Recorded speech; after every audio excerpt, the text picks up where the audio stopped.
in the end of 2018, I asked myself this question that when I was studying in India, I was told about Alexander the Great. And I was always wonder, what's his greatness? He came into the subcontinent and from Greece, killing people on the way, expanding his territories, looting people, depriving them of their peace. And we call that as greatness. There's something wrong with our history. Right? He's not a great guy. He may be a person who's traveled far and wide, but there's no greatness in that. And we call it as Alexander the Great. I was taught that in the school. I'm saying I was taught about Yun Xiang's travel to India.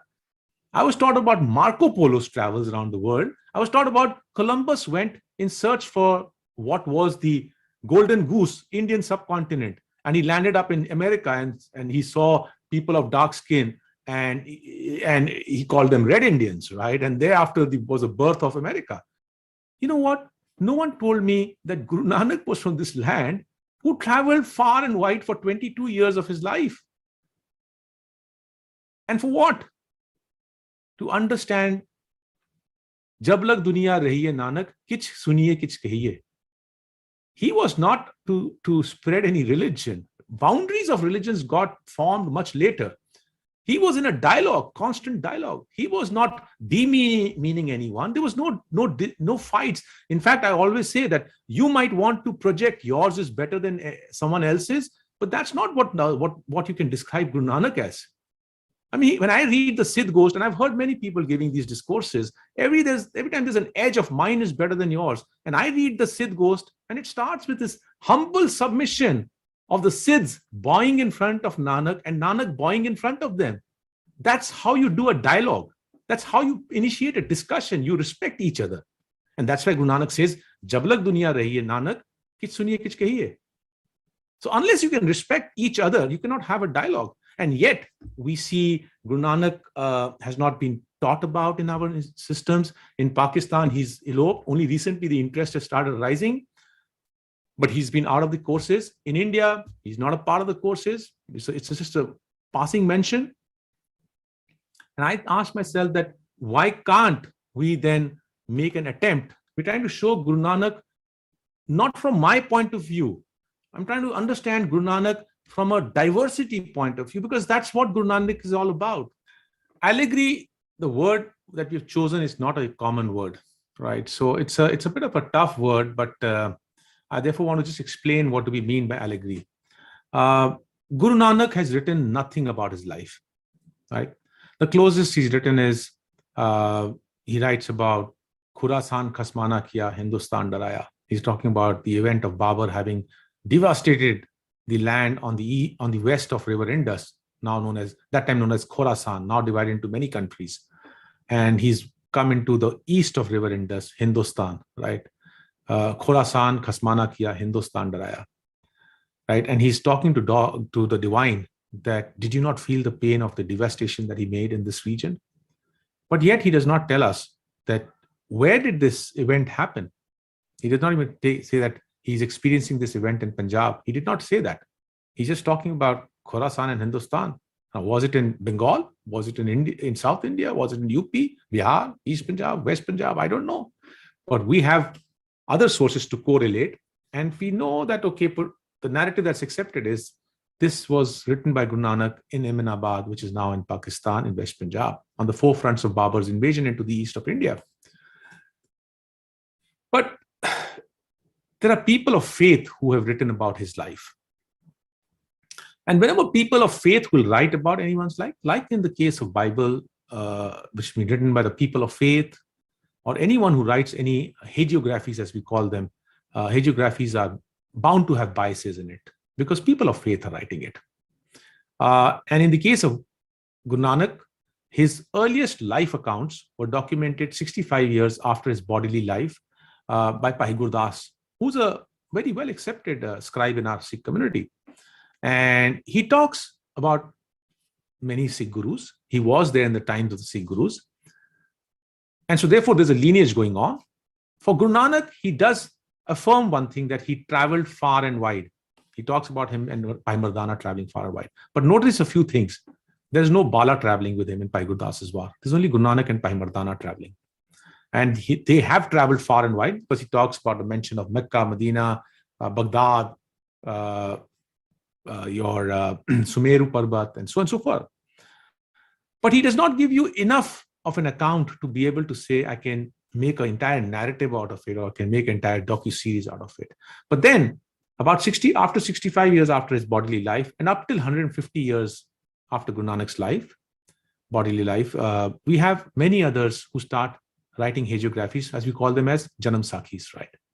Now, in today's world, we are polarized to the sense that there is a community that believes there is only Gurbani and nothing else.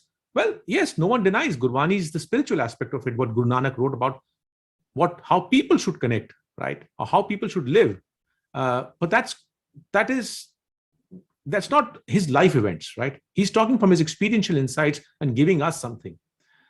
And then there's another side of it who totally depends only on the Janam Sakhi aspects of it, and therefore miracles, myths, and everything starts taking a predomination.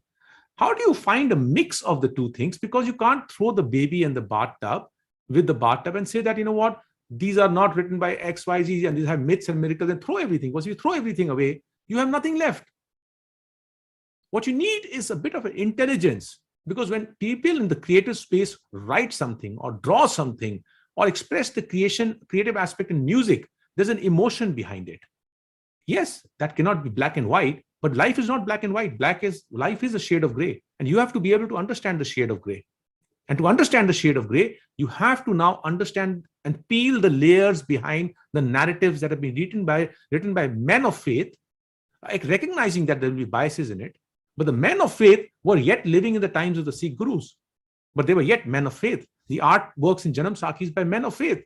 Now, I will talk a little bit about here, but there are deep philosophical messages embedded inside Gurbani, as well as inside these traditions that have been put there in art form or in the other forms.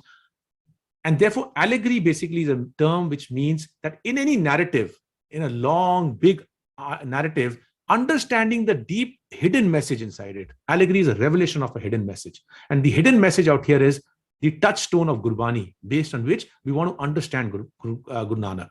His story becomes a medium to attract the attention of the audience who's seeing today's docuseries, because how are they going into Tibet? How are they going inside Mecca, Medina? How are they going inside Afghanistan and doing? That's the wow factor which our senses have to be attached to. The music, the interactions, that should attract you. It should be a National Geographic kind of a visible and audio attraction. But at the end of the day, in that, you need to understand Guru Nanak through his own writings. That's the concept of this. And those writings of his experiential writings, the shabads, are where the meanings have to be understood from, right? So that's what is meant by allegory, a tapestry of Guru Nanak's travels. Just moving forward, I've already touched about this, but I'll just get down to, I just want to establish one thing about Guru Nanak, which has been said earlier by Talochan Singh Ji also, and by Principal Sahib also. Guru Nanak is about respect for diversity. As we have projected Guru Nanak today, he's boxed. And I often wonder, what is the difference between two contemporaries? Both came from Bhakti movement, a Bhakti movement which started in 10th century, the 10th century and slightly earlier than that. And at the time of Guru Nanak, in the 15th century, he's born. In his contemporary, there's Bhagat Kabir and Guru Nanak. So why is Bhagat Kabir yet so fluidly being accepted by everyone, and Guru Nanak is more and more getting boxed, is what has been always a question in my mind. Why can't we sing Guru Nanak anywhere and everywhere? Why can't we understand the fluidity of Guru Nanak? Because he says, Jab lag duniya rahi hai, kich kahiye, kuch suniye. He's not stopping us. But there are a lot of rules, regulations, and other things. And when I read his writings, I find I'm conflicted. Because he's talking about respect to diversity, and we say what's right and wrong. We want to project in black and white. Why can't we actually also give that shade of gray? And therefore, I just bring to your attention his own verse, which we read every day in our prayers, is Chhe Ghar, Chhe Gur, Chhe Updes. He's talking about Darshan Shastra of the Indian subcontinent, the 6 Indic philosophical systems, Mimamsa, Yog, Visheshika, Vedanta, and so on and so forth. There are 6 philosophical systems. And I do touch upon this in the docuseries at one point. If you are seeing it attentively, you would have found we've touched this a little bit in the series. But he's saying, Chhe ghar, chhe gur, chhe updesh. There are 6 philosophical systems in the subcontinent. Of each philosophical system, there's one guru, and each philosophy has their own sermons. But he says, Gur Gur Eko Vesanik. Amongst all these 6 gurus, there are an immense amount of gurus, but there's only one. They're all immense. And then he says, then he passes his judgment. Je ghar karte kirat hoye. In whichever home of these philosophies, if the divine is praised, so ghar raakh vadai toye. I respect that home. That's his decision. Now, when he's made that decision, who are we to say that this is not right, that is not right? He's respecting diversity. He's giving space. All can coexist and all should coexist. And that's the beauty of his message. And so therefore, having said that, the question in my mind that comes in as a kid, when I did not understand philosophies, I used to always read every book that I've read, I'll tell you, in my young days till now. Every Sikh and a non-Sikh author that has written has described Guru Nanak as the founder of the Sikh faith and a proponent of monotheism. And I say two things. One is he was a free-spirited person who was traveling. Yes, faith got found later. I'm a follower of the Khalsa tradition, but Guru Nanak's faith was too many punts at one point of time. Today is gravitated only to Khalsa definition, right? But Nanak's adherents I've seen in the Indus Belt, and I know what the love for Nanak is there up there, right? So that's one aspect.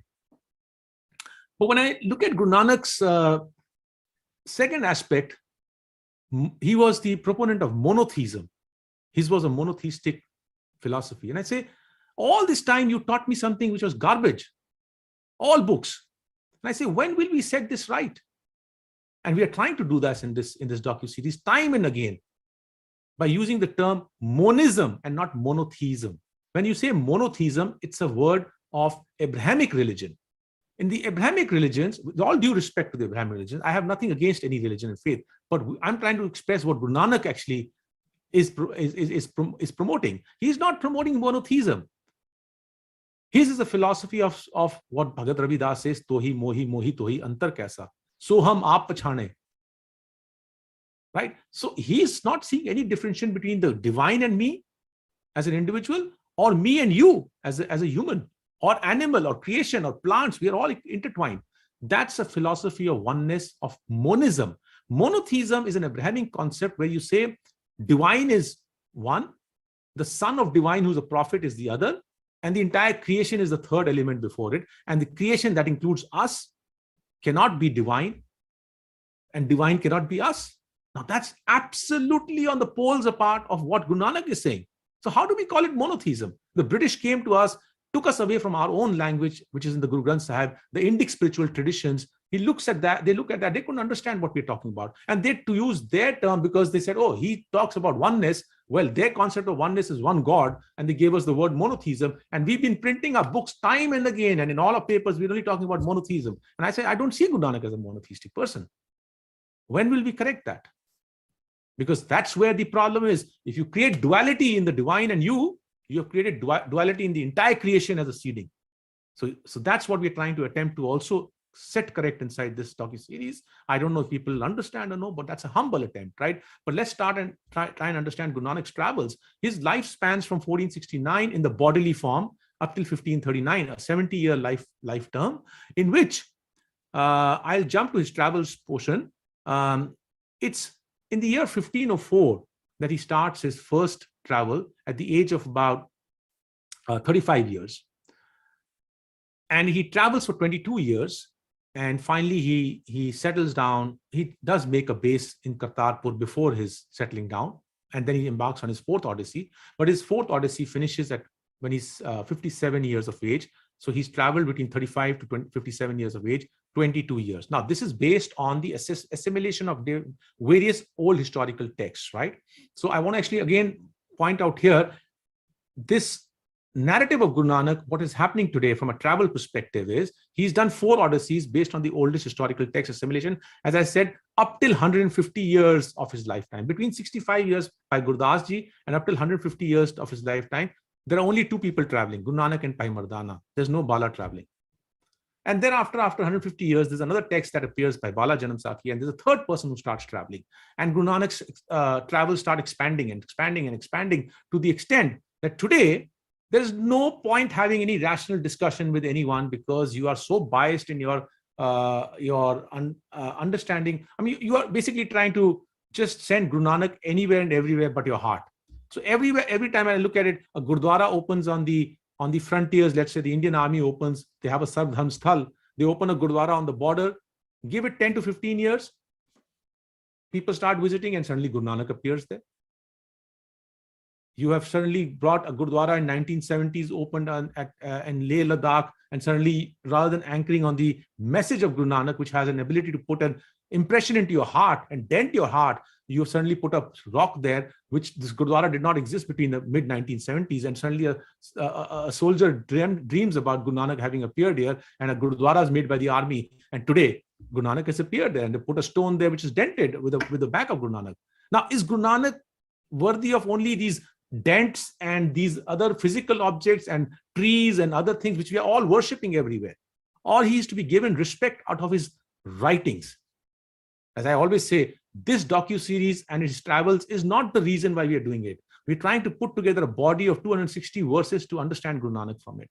That should be putting a dent in your rock solid heart and not the rocks out there in the various places. Guru Nanak has not stopped traveling. There is a YouTube video which says, go and search Guru Nanak in America. In fact, just 2 days back, someone sent me another YouTube video, Guru Nanak in England. Oh my God, send him to poles also, North Pole also, South Pole also, right? Where are you going to stop it?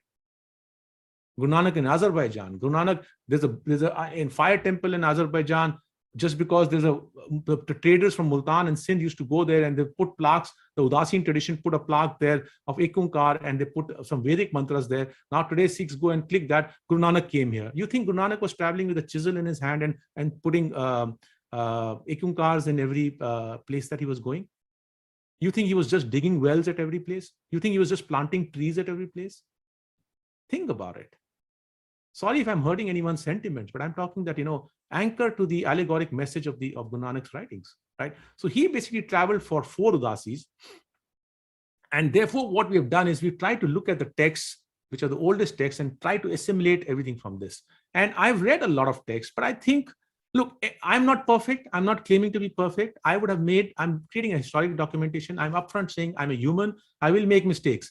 But we have tried to anchor on Gurbani. Even if you made mistakes, Gurbani is standing still there, right? Now you will at least learn something out of that mistake also through Gurbani. That's what we're attempting. But the best assimilation of the work of Guru Nanak's travels that I have found is Dr. Kirpal Singh's Janam Sakhi Parampara, or analytical study of the Janam Sakhi traditions, where he's beautifully taken the entire repository of the Janam Sakhi literature and put it there. And he's given us all these shabads, right? Now the shabads, and interestingly, the Sikh community has thrown away the Meherban Janam Sakhi, but Meherban Janam Sakhi, because of the succession issues, you can throw it away just because there's a succession issue out here. But he was also from the Sikh Guru's family, and he's given you the maximum repository of verses inside the Meherban Janam Sakhi. Are you going to take those verses and try and learn something, or just because you got a bias and you'll throw the entire work out? So that's where I think the beauty is, to take works where people have spent their lives to do PhD. And my job is just to go into these places, give it a form factor that the common man can understand. That's all we are doing. And it's very tough to do that, right? So let's move on. I've already talked something about here. I'm not going to spend time. I already talked that how Guru Nanak's life journey after 150 years continues to expand. Today in WhatsApp, Facebook, and internet, Guru Nanak has not stopped traveling. He continues to travel at a very rapid pace. And we're hoping, from the limited understanding that we have, but we know we have the rock solid Gurbani there, by mixing it, we are putting something for people to reflect upon. I'm as creators of this docuseries, I'm myself saying, I don't know where Guru Nanak has traveled. I'm only banking on the oldest historical text to make some sense out of that. That's our objective out here, right? Okay, so Guru Nanak's travel, as per the oldest historical text, is only 9 countries. You can include Nepal in this, just because after Rani Jindan got expelled she was put into imprisonment after Maharaja Ranjit Singh's empire was taken by the British, and from UP, I'm forgetting the name, near Varanasi, the fort of something with C, I'm forgetting, sorry, my apologies about this one. But she escapes from there and she lands up in Kathmandu, and Nepal Naresh gives her refuge. And thereafter, a lot of Udaseens start also following. And Udaseens from, in fact, there's a series that's going to be, the episode that's going to be released today. See it in that. We are talking about how the love of Guru Nanak attracted the Bankhandi Maharaj from Nepal, who was a Nepali sadhu, into Sindh to establish a base out there in the love of Guru Nanak, right? And how it's got fractured over a period of time. So similarly, Udaseens were traveling into Nepal. There's enough correlations out here to say there was a two-way traffic out here, right? And the Maharaja Naresh gives land grants to make these Udaseen deras, and when these deras are made, every dera had Guru Granth Sahib. But just because they are still keeping the Guru Granth Sahib, and today's tourists who reach there from our community, everywhere there's a Guru Granth Sahib, Guru Nanak has appeared here. Guru Nanak has appeared here. Well, as per the oldest texts, no, up to 150 years, those texts don't say that. Now, you made entire narratives, but I'm just saying there are 9 countries: Saudi Arabia, Iran, Iraq, Afghanistan, Pakistan, India, Tibet, Bangladesh, Sri Lanka. Even if we can attempt to document this, knowing that I don't know where he's traveled, but let's look at the oldest text and document this. But in the process, try and understand Guru Nanak out of his 260 verses. That's the objective out here, right? So, present challenge, the challenges in doing this narrative. I've already told you financially, this was a no-go narrative. Accessibility, 70% of the geography is inaccessible today. You can go to, when we started doing this project, it has taken us 3.5 years to complete this. When I seeded it, newspaper covered it, a lot of people in Delhi in the 550th, we did not do this for the 550th year. My mind does not work to chase a particular date. I'm doing what's right. But when this thing got into public forum, a lot of people from India in the run of the 550th started taking this concept and started running around all around, and PTC picked up, they started airing a lot of stuff. And I looked at all of them and I said, you just missed the point. You've presented the entire narrative of Guru Nanak just through Gurdwaras at one place, 2, 3 places. Narrative of Guru Nanak is not that. Guru Nanak's narrative is the multi-faith narrative. You just failed to do that in the rush of replicating, right? So we've taken 3.5 years to produce it. We've not been in a rush. And we've gone to every site that is there in the oldest text, more than 150 sites, and they've been all documented now. But 70% of the area is inaccessible. You will go to Pakistan and think Nankana Sahib and Kartarpur Sahib and done the narrative of Guru Nanak. Sorry, the narrative of Guru Nanak, when he's actually going to Makkah, Medina, he's going from Hinglaj in Balochistan. In 6 hours from now, we will be releasing episode 20, in which you will see it ending at Balochistan's Hinglaj Shakti Peeth. And you'll find there's a memorial of Guru Nanak up there, which is forgotten. How will you access those areas? That's the biggest challenge out here. I'm not going to repeat this. I've already said this out there. Accessing into multi-faith sites compounds a lot of challenges in today's world where we have lost trust between communities. I have never compromised my identity in doing any of my works. I go the way I look. The way you see me, this turban has never been compromised. I walk, I'm proud of it. But I also am proud of the fact that I belong to a person who's taught me to respect everyone. I don't pass judgments on anyone. But I have not given, and I'm also proud of who I am. So I walk the way I am, whether it be Afghanistan, whether it be Iraq, or whether it be Tibet. I walk like this and carrying the big cameras, drones, we have filmed like this. But then that poses a lot of challenges because you're not going on a holiday tour here. And challenges then puts risk on your team, risk on at high altitudes, whether it's the physical challenges or it's the sovereign government that starts having issues around with you. There's significant challenges. Money apart, there are about 7 times in my entire 1.5 years, 17 months, me and my wife traveled together. And I, for the women in this forum, I say, this narrative could have never been done if my wife was not traveling, because there's a feminine energy that's traveling with you in this narrative that allows to balance things and has allowed us to overcome a lot of situational hazards because of her being there. So, and Guru Nanak says, "Ape Purak, Ape Nari," right? So we all have both forms of energy. Women have the masculine energy, men have female energies, and feminine energy also in that. The question is, the point is, how do you balance it out and create effective outcomes? Significant time commitment. 17 months we have traveled. Every time a balance sheet would run into red, I would jump and go into US, try and raise funding, come back and be back on the trip. 17 months of travels, and it's taken us 17 months thereafter, 18 months approximately, to stitch the 50 terabytes of narrative data into what you're seeing as a seamless flow. And we have maintained one sanity inside this presentation. Anyone who's seeing it, we are never telling our story.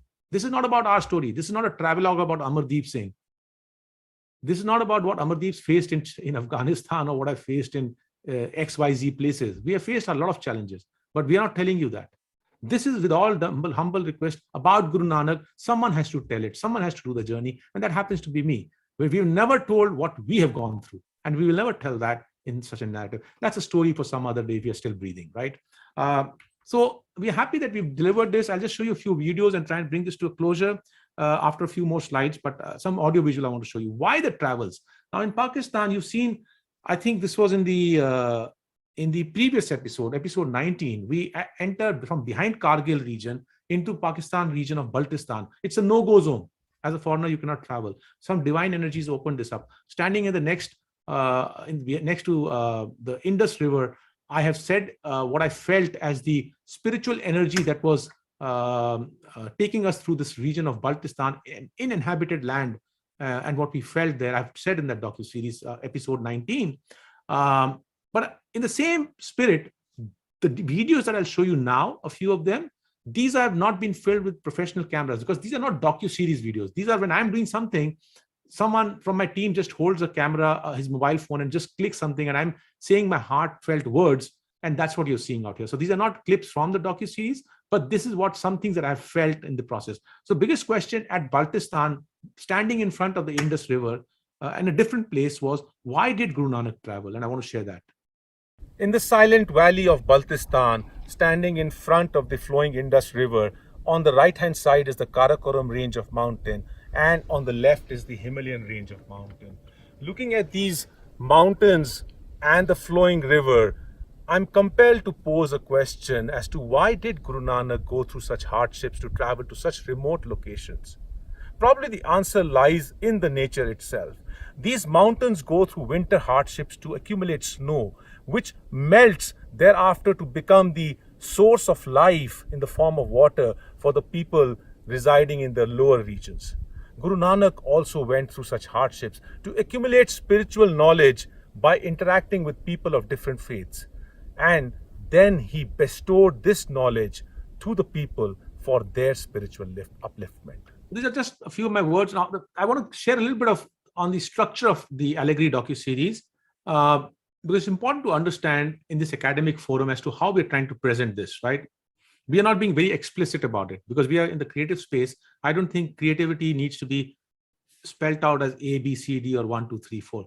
Viewer needs to have the ability to absorb it. But I will try and make it easy as to how we structured this docuseries.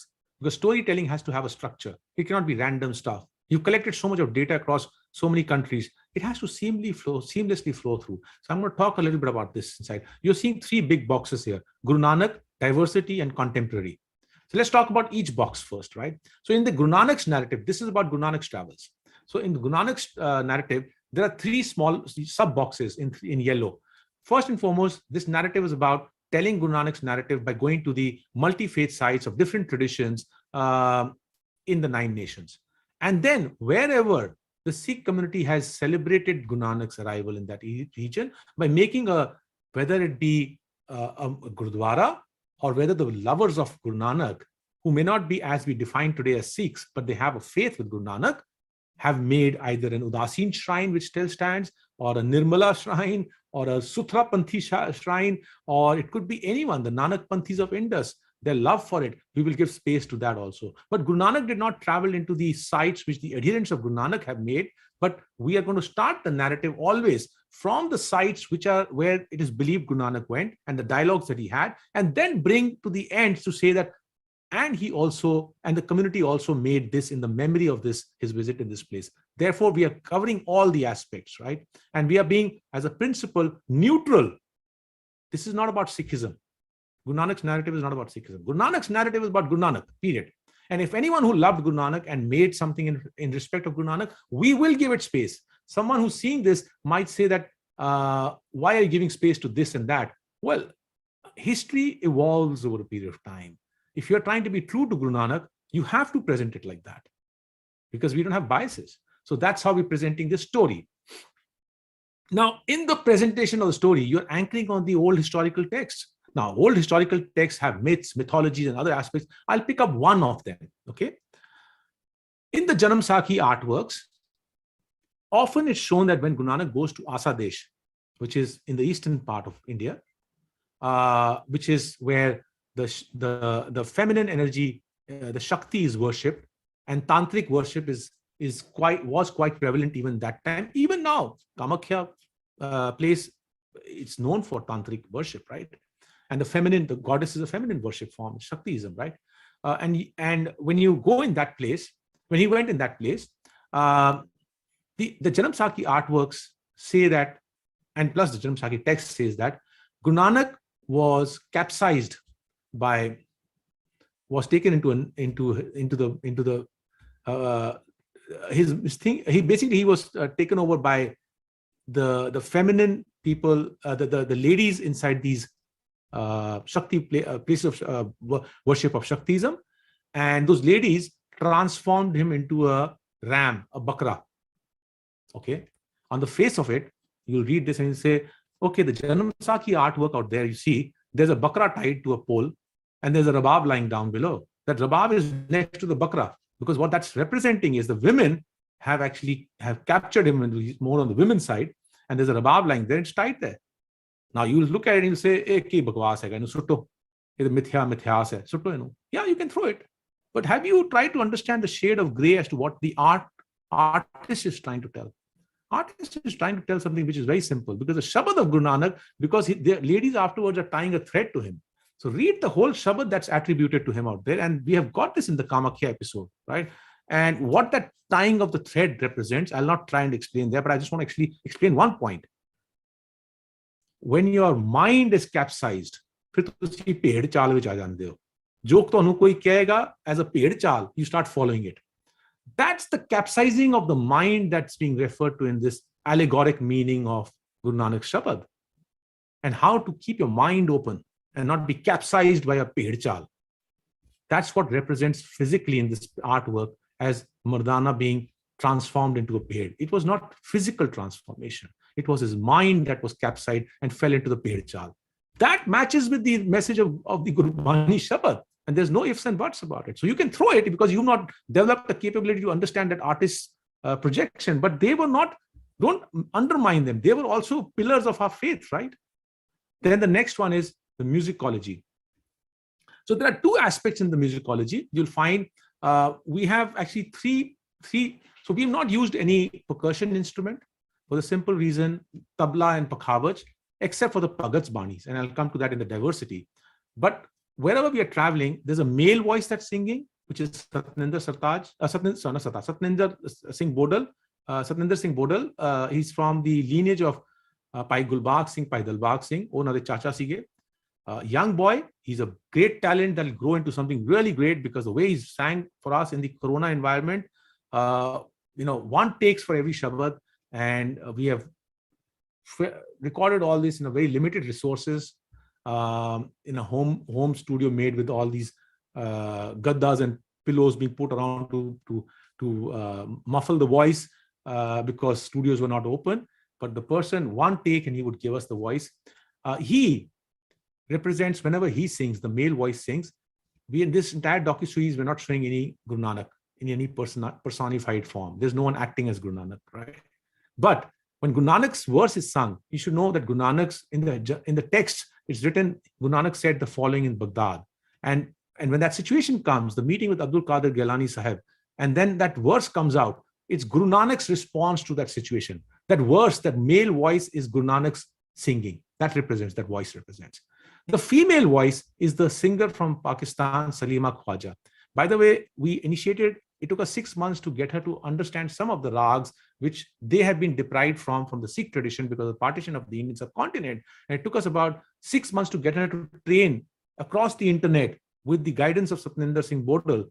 And she took this on as a great learning opportunity. Today, she has become the first Pakistani to have sung in all the rags of Guru Nanak from the Guru Granth Sahib. Now, this took us time to see that she has a great talent.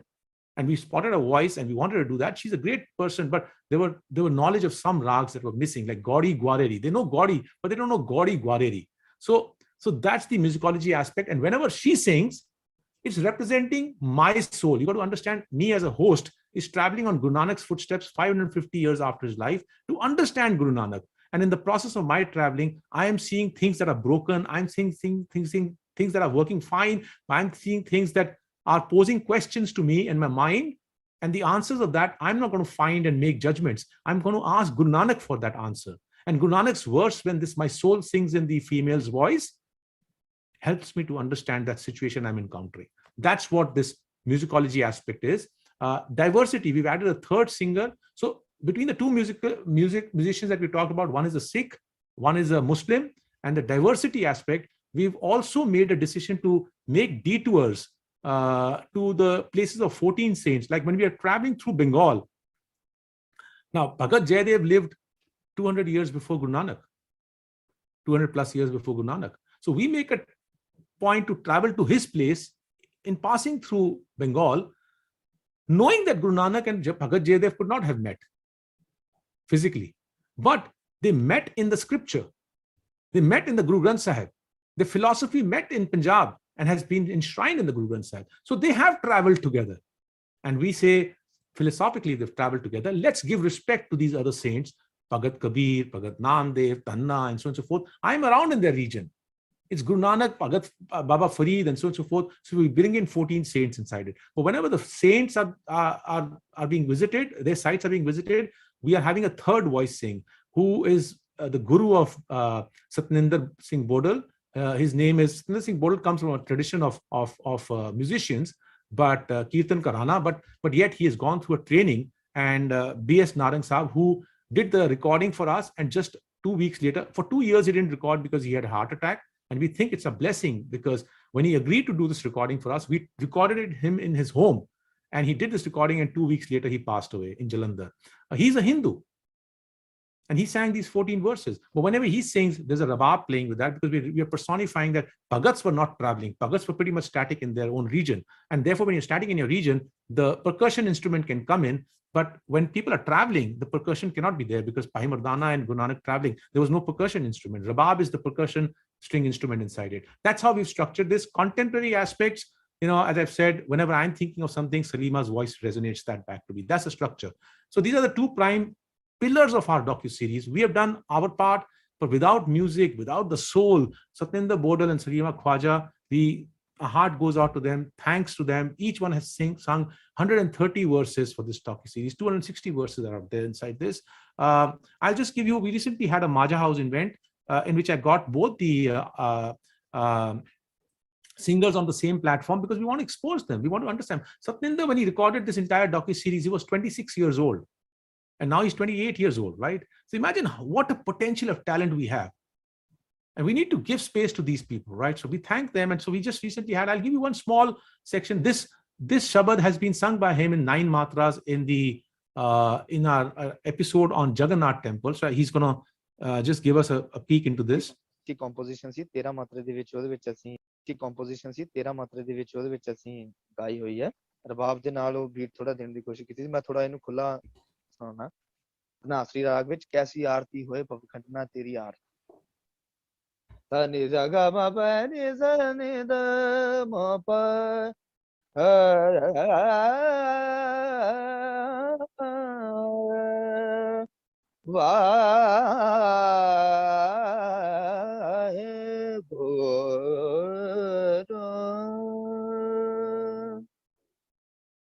कैसी आरती होए भव खंडना तेरी आरती कैसी आरती हो हे भव खंडना तेरी आरती कैसी आरती हो कैसी आरती हो भव खंडना तेरी आरती कैसी आरती होए Wahe Guru.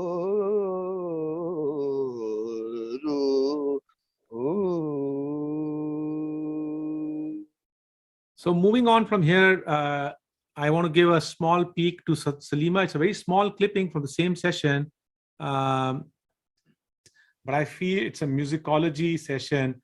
We should let Salima end it with one composition. Oh, and wonderful. that's where we should bring it to a high. Yes. What do you say, Salima? ਉਹ ਨਿੱਕੀ ਜਿਹੀ ਹੈ ਨਿੱਕੀ ਜਿਹੀ ਜਿਹੜੀ ਮੈਨੂੰ ਲੱਗਦੀ ਹੈ ਨਿੱਕੀ ਜਿਹੀ ਜਾਨੋ ਜੋਤ ਨਾ पूछो जाती आगे जात ना है जानो जोत ना पूछो जाती आगे जात ना है. That's the essence of the whole thing. Jano jot na pucho jati, aage jat na hai. So recognize the divine light in everyone. Don't pass judgment on who you are or who someone else is, what faith they belong to, what caste system they belong to. Recognize that, because that's all that will go with you, right? Simple message. Just showing some of the pictures from our filming in the process. On the top left-hand side, Khalida Begum, you'll find her coming out in the 2 weeks from now. The Afghanistan episode will be out. Khalida Begum with an AK-47. We do also give respect to her through a Guru Nanak Shabad of how a female in that land where a large Hindu and Sikh community in the Prem Nagar area and Khost in Kurram region used to live together. Now they've all left. And when we went there, our interaction with her, and we saw in her fortitude, in her ability to stand there and give us protection. Not that we asked her for protection, but she saw me as a turban wearing person coming in and she said, "Oh, welcome back." And she gave us full protection. And in that, we saw the masculine and feminine energy residing together. And on Pakistan, in this picture on top, you see we are clicking at Bhagat Prahlad's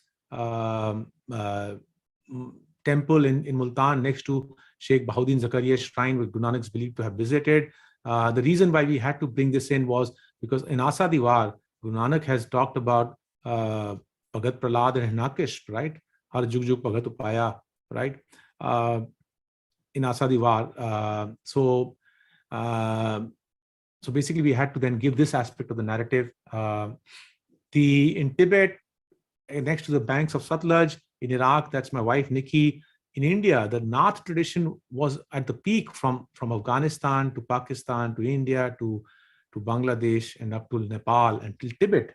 The Nath tradition, 500 years before Guru Nanak, the followers of Guru Gorakhnath and Bhartarinath, and there are constant interactions with Guru Nanak in the Janam Sakhi tradition, attributed to Bhartarinath, Machindranath, Gorakhnath. But the fact is, they lived before him. But it's the followers of those traditions that are often depicted as having dialogues, and therefore they're branded as those saints. But the Nath tradition, with them, Guru Nanak has had a lot of dialogues, and that's filled in the Guru Granth Sahib with those dialogues. And the Nath Yogis were also known as Kanfatta Yogis. Today, to find Kanfatta Yogis, it's a very, very challenging task in India. But we were fortunate. The divine opened the gates. We did find Nath Yogis, and the Kanfatta Yogis you see in this picture, and so on and so forth. I'll just move on. In Afghanistan, you see on the right-hand side, one of the things that I feel as a part of this docuseries is, me and my wife, we feel very happy because happy to have played a humble role, though we didn't talk much about it, but I just want to actually apprise you, this docuseries, we feel very happy that we were able to play our humble role, because in 1999, April, when we were in Afghanistan filming for this docuseries, from a peak of 250,000 Nanak Panthis, the Hindu Sikh division is not there in the west side. The Nanak Panthis, all are the followers of Guru Nanak, right? And it's a very syncretic form of worships that they do there. But when we were there, at the time of 1990s, the Russian Revolution or Russian invasion, there were 250,000 Nanak Panthis. I mean, we went there were only 1,200 when we went to film in April.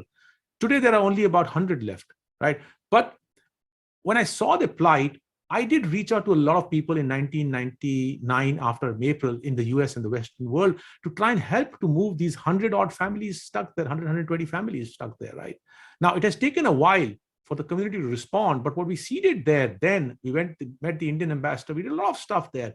I don't talk about this, but yes, today is being talked about because the families did move. Some of the sponsors who got involved, they all happened out of that early seeding, but that's not the objective here. But we feel good that we did our part of seeding this, but that's all in the press. We've done our role and we moved on. But this is the place where we were filming in this video where I'll show you.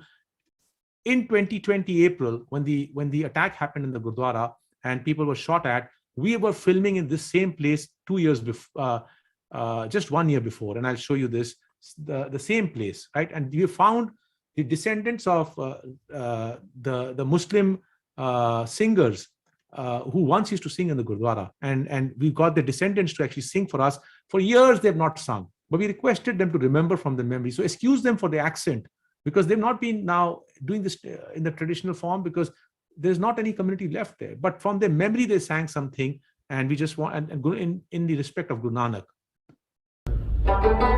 Same place.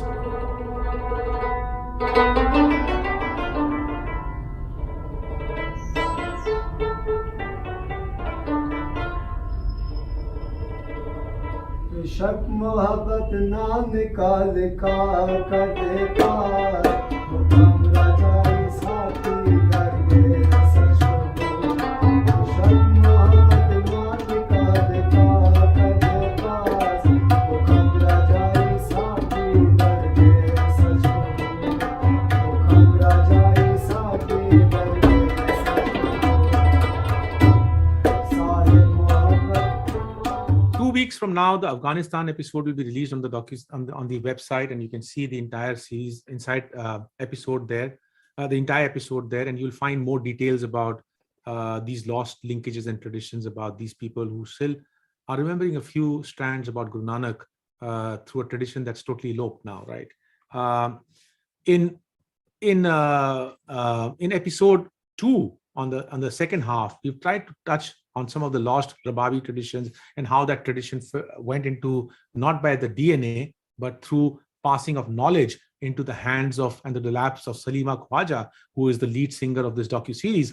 But here's one of the lineage of Guru Nanak descendants. This is covered in the episode 2. For those who have seen the episode 2, you would have seen drone shots filming them singing there. But this is us actually. You'll see drone shots while they're singing, but this is actually how Salman Alam Khan is sitting there and filming him. But you see a very different view when you see them in the docuseries. That's a very professional view. This is through our mobile cameras.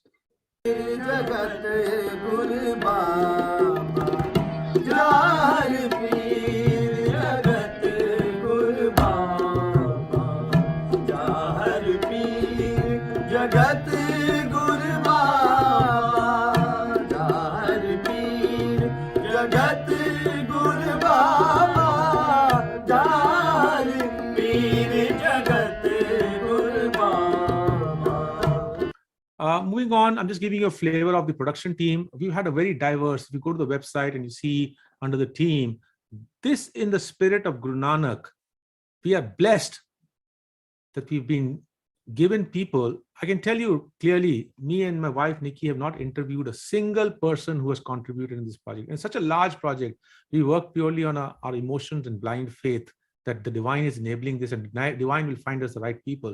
Not a single person, a cinematographer, a cameraman, our editor, so has been interviewed by us. We've just taken them on the face value. And I tell you, each one young person, and they have produced a National Geographic kind of a material, right? The community may not understand this right now at this stage, because the community seems to be busy in bhagras and other things. But I'll tell you, this is a National Geographic kind of material. I'm not trying to praise, but this is the team that's done it.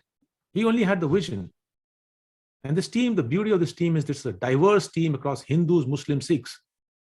And this is Vininder Kaur and Salman Alam Khan. After having finished the filming in Tibet, when at the height of about 17,000 feet, Salman Khan actually developed altitude sickness. He's filmed with us in 7 countries out of the 9 countries. And Tibet was the 7th country, and around near Kailash area, Mansarovar area at 17,000 feet, he developed altitude sickness. He started vomiting, And I still distinctly remember me and my wife had to take a decision, let's turn back. Because in altitude sickness, the only remedy is that you descend very rapidly. And if you don't descend, you're actually creating potentially a risk to your life. And when you get altitude sickness and at that height, if you're trying to hold a big camera, which is weighing about 4 kgs, that's like weighing about 16 kgs you're trying to lift. That's how the multiplying altitude effect and the altitude sickness, everything does to your body. And he's filming there. And I told him, Salman, you are throwing up, you're vomiting. Let's go back. We've taken a decision. This narrative will not get done, so it will not get done. Forget it. Let's go back. And you know what he told us? He turned back and he said, Amardeep Saab, 6 country मैंने पूरा दिल लगा के काम किया है, ये एक जगह में आके रुक गया ना तो मैं जिंदगी भर I'll keep repenting. Just leave it to the divine powers and let me just do my work. Let's get us quickly out here the moment I've done my work, right? And that's what we really respect our people for. This is beyond faiths. I can tell you, if it was just my community people doing it, the narrative could not have been done the way it was done. I'm not trying to undermine anyone. I'm telling you, it's the diversity that has produced this product. It's not me and my wife. It's the diversity of my team that has produced it.